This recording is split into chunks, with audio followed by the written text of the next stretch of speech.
પરિવહન ઇતિહાસમાં ક્રાંતિ લાવનાર બુલેટ ટ્રેન પ્રોજેક્ટની કામગીરી ગુજરાતમાં પૂરજોશમાં ચાલી રહી છે।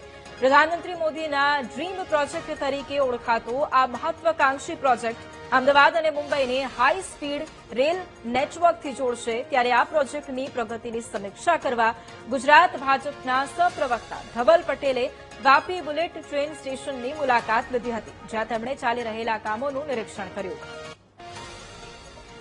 આપણે વલસાડ ડાંગ લોકસભા અંતર્ગત આવતું વાપી બુલેટ ટ્રેન સ્ટેશન ખાતે અમે આ જે પ્રગતિ પંથ અમારો વિકાસ પંથની મુલાકાતે આવ્યા છે, કારણ કે આ મોદી સાહેબનો ડ્રીમ પ્રોજેક્ટ છે કે આપણે અમદાવાદથી લઈને મુંબઈ લગીને જે બુલેટ ટ્રેન આપણું સપનું છે એનું જલ્દીથી સાકાર થવાનું છે। પહેલું સેક્શન સુરતથી બિલ્લીમોરા આપણો સરકારનો ટાર્ગેટ છે કે 15મી ઓગસ્ટ 2027ના પહેલા ચાલુ કરીએ અને પછી બીજું સેક્શન સુરતથી વાપી સ્ટાર્ટ થશે।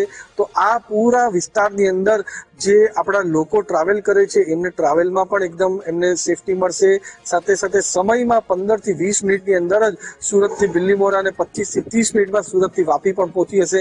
અને જ્યારે પૂરું સેક્શન તૈયાર થશે ત્યારે અમદાવાદથી લઈને મુંબઈ લગીને 2 કલાકની અંદર જ એ પહોંચી હશે। એટલે